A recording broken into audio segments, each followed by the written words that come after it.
Hello guys, നമുക്കിന്നൊരു കുന്ത്രാണ്ട് ഉണ്ടാക്കിയത് പേര് പറയാൻ ലാസ്റ്റ് പറയാം. ആദ്യം ഒരു മാങ്ങ എടുക്കാം. മാങ്ങ എടുക്കാം. കട്ട് ചെയ്തിട്ട് കാണാം ഗൈസ്.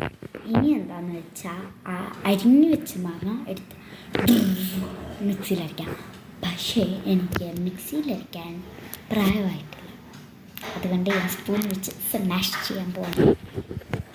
ഉടച്ചെടുക്കുക എന്നൊക്കെ കേട്ടിട്ടുണ്ടോ? അതന്നെ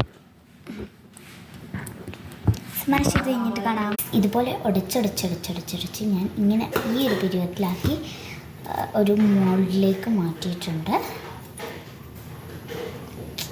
മുറിക്കാനൊക്കെ വളരെ പാടാണ് എനിക്ക്. പിന്നെ ഞാൻ ബ്ലാമ്പിച്ച് മുറിച്ചു. കാരണം എന്താണെന്ന് വെച്ചാൽ ഇതിങ്ങനെ ആക്കേണ്ട ആയതുകൊണ്ട് ഞാൻ ബ്ലാമ്പിൾ ഇച്ചിരി കൂട്ടി.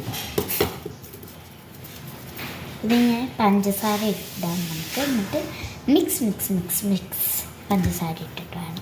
ഞാൻ പഞ്ചസാര ഇട്ടിട്ടുണ്ട്, ഇളക്കിയിട്ടുണ്ട്.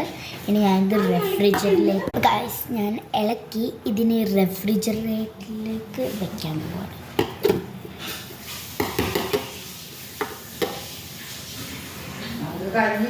ആദ്യം തണുപ്പിച്ചിട്ട് മുകളിലേക്ക് വെക്കാം. ഇത് കഴിഞ്ഞിട്ട് എളുപ്പമാണ് കാണാൻ, പിന്നെ കാണാൻ. നമ്മുടെ സാധനം തണുത്ത് കിട്ടിയിട്ടുണ്ട്. വലിയ നേരമൊന്നും വെക്കണ്ട. ഞാനത് ഒരു സത്യം പറഞ്ഞാൽ 10 മണിക്ക് കംപ്ലീറ്റ് ചെയ്തു. ഇപ്പം 10:05 10 മണി മതി. നമുക്ക് മേളിലേക്ക് തട്ടാം. വേഗം ഫ്രീസ് ആവുന്നുണ്ട്, കുഴപ്പമില്ല കേട്ടോ. ചേച്ചി ഉണ്ടാക്കിയിട്ടുണ്ട് അങ്ങനത്തെ ഒരു സാധനം. ഞാൻ മിക്സിയിലിട്ട് ബ്ലെൻഡ് ചെയ്തിട്ടില്ല.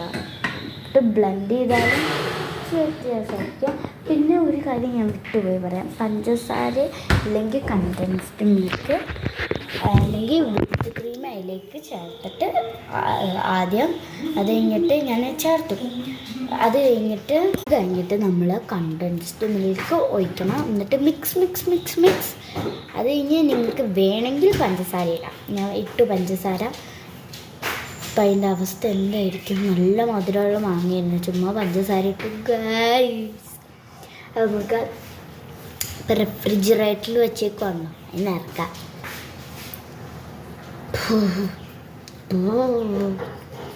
ഗൈസ് ആഫ്റ്റർ 2 or 3 minutes കാണാം. വെയിറ്റിംഗ് ആണ്. ചേച്ചീൻ്റെ മാംഗോ വെച്ചിട്ട് എന്തുണ്ടാക്കിയതൊന്ന് വെയിറ്റിംഗ് ആണോ? നമ്മുടെ ഇതുവരെ ആയിട്ടില്ല, നമുക്ക് വെയിറ്റ് ചെയ്യാം. നെക്സ്റ്റ് പാർട്ടായിട്ട്